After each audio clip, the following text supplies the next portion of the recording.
HDFC bank में interview Hindi में होता है या इंग्लिश में, सब कुछ समझने की कोशिश करते हैं आज के इस वीडियो में आगे बढ़ेंगे। लेकिन उससे पहले बता दो, अगर आप ग्रेजुएट हो और आपको किसी भी प्राइवेट बैंक के अंदर नौकरी चाहिए तो आपके पास एक बढ़िया प्रोफेशनल रिज्यूमे होना जरूरी है। अगर आप 10-20 रुपए वाला रिज्यूमे लेके घूमते हो जॉब के लिए आज की तारीख में, तो उससे कभी जॉब आपको मिलेगी नहीं। आपको चाहिए एक बढ़िया प्रोफेशनल सीवी, बढ़िया और प्रोफेशनल रिज्यूम। तो मेरी रिक्वेस्ट आपसे ये है कि भैया कम से कम एक रिज्यूमे को अपडेट करो, जॉब इजीली मिल जाएगी। अब आपकी समझ में ये नहीं आ रहा है कि भैया अपडेट करें तो करें कैसे। देखिए, इसके लिए हम यहाँ पर बैठे हुए हैं, ये कॉन्टैक्ट नंबर आपको दिख रहा है, फटाफट से कॉल करिए, वो पता करिए कि हमारा रिज्यूमे कितने टाइम के बाद हमें अपडेट करके मिलेगा। और रिज्यूमे की कॉस्ट बहुत ज्यादा कम है, बर्गर खाने जाओगे उससे भी कम है, मात्र 150 रुपीज। और ये हमारे सिर्फ यूट्यूब के सब्सक्राइबर के लिए है।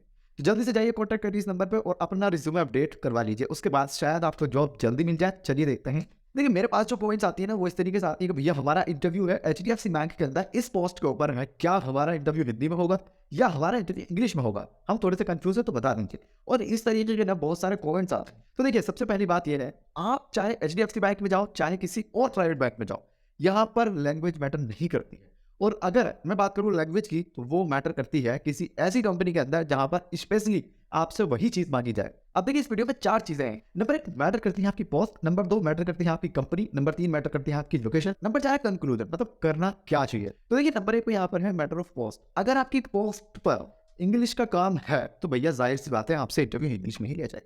अगर आपकी पोस्ट के ऊपर काम ही इन तरीकों से किया जा रहा है, आपके क्लाइंट ही वो है जिनको इंग्लिश ही आती है या जिनकी फर्स्ट लैंग्वेज इंग्लिश है, तो भैया उनको तो आपको अंग्रेजी में ही सिखाना पड़ेगा, अंग्रेजी में ही सारी चीज़ों को बताना पड़ेगा। तो इसका तो कॉन्सेप्ट क्लियर हो गया। अब जैसे बहुत सारे इंडिया के अंदर है कॉल सेंटर, ठीक है, जो इंटरनेशनली काम करते हैं, जिनके क्लाइंट ही यूएसए के हैं। अब भैया यूएसए के जो प्राणी है वो हिंदी में बात तो करेंगे नहीं आपसे, तो जाहिर सी बात है आपको वहाँ पर इंग्लिश चाहिए। और वो आपका टेस्ट भी लेंगे अंग्रेजी का, वो क्लियर लिख के बताता है अपनी वैकेंसी के अंदर, भैया हमारे को चाहिए इंग्लिश, वो भी मस्ट, वो भी 100% एक्यूरेसी के साथ, हमें गलतियां नहीं चाहिए इंग्लिश के अंदर। लेकिन अगर एचडीएफसी बैंक की बात करें तो भैया एचडीएफसी बैंक कहता तो है communication in English and Hindi and आपकी लोकल लैंग्वेज, लेकिन वो ऐसे उसको मस्ट ट्रेनिंग मांगते हैं कि आपको इंग्लिश आना ही आना चाहिए। और एक चीज़ और बता दो भैया, जो बड़ी कंपनी है, जो तगड़ी कंपनी है, उनके अंदर इंटरव्यू इंग्लिश में ही होता है।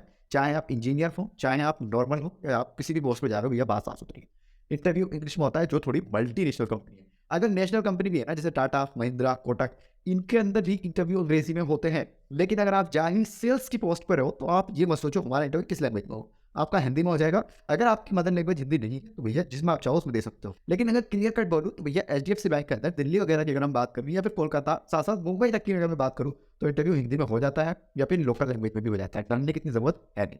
दूसरी यहाँ पे इंपॉर्टेंट चीज़ है मैटर ऑफ कंपनी। जी हाँ, देखिए एचडीएफसी बैंक जो है उसके अंदर सभी तरह के क्लाइंट आते हैं, सभी तरह के ग्राहक आते हैं, जो अंग्रेज हैं वो भी आते हैं, जो हमारे इंडियन के वो भी आते हैं, ठीक है। और अगर आप इंडिया में रहकर ही काम करना चाहते हो एचडीएफसी बैंक के अंदर, तो ज़्यादा इंग्लिश वगैरह नहीं चाहिए। लेकिन अगर आपको आती है तो ये एक पॉजिटिव पॉइंट है, ठीक है।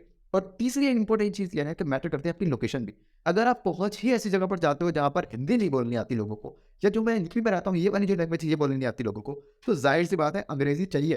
कोशिश ये करो इंग्लिश को सीखते रहो और हिंदी में भी तैयारी करते रहो। अच्छा, एक चीज़ और बता दो, देखो हिंदी, इंग्लिश, गणित, मैथ, ये तो भैया अलग ही बात है, लोगों से एक्चुअल में ना हिंदी बोलनी नहीं आती, कम्युनिकेट करना नहीं आता। तो सबसे ज्यादा इंपॉर्टेंट चीज ये है, चाहे हिंदी में बोलो या इंग्लिश में, कम से कम आपको बोलना है। जैसे मैं आपके सामने बैठ के बात कर रहा हूँ, आप भी क्लाइंट से कम थोड़ी सी बात करना सीखना।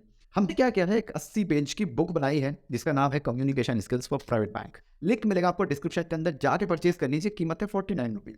तो आई होप आपको सब कुछ चीज़ें आ रही होगी। हमने लोकेशन के बारे में बात कर ली, हमने कंपनी के बारे में बात कर ली, हमने पोस्ट के बारे में बात कर ली। अब चलते हैं कंक्लूजन। देखिए भैया, ऐसा है, अगर आपकी पोस्ट ऐसी है, आपकी कंपनी ऐसी है, या फिर आपकी जो लोकेशन है वो ही ऐसी है जहाँ पर हिंदी और अदर लैंग्वेज का कोई खास रूल है नहीं, तो फिर भैया यहाँ पे चाहिए इंग्लिश। जैसे तेलुगु, तमिल, यहाँ पर लोकल लैंग्वेज इनकी यही है, तो भैया लोकल आपको अंग्रेजी सीखनी पड़ेगी यहाँ पर जाकर।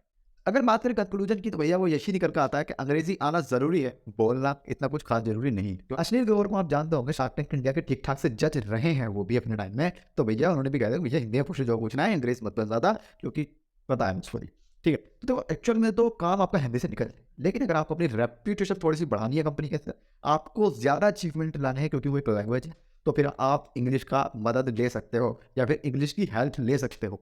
और एक चीज़ बता दूं, हम बहुत बड़े कोई एक्सपर्ट हैं नहीं, हम भी सीख रहे हैं और सिखाने की भी कोशिश कर रहे हैं। कुछ भी गलती लगती है, कुछ भी मिस्टेक की है हमने, प्लीज़ कमेंट्स में लिखिएगा, हम उसका रिस्पेक्टफुली रिप्लाई करेंगे। जिनको भी कंफ्यूजन है उसके साथ जरूर शेयर कर दें। इस चैनल को अभी सब्सक्राइब कर देना, क्योंकि भैया बहुत मेहनत लगती है वीडियो के पीछे।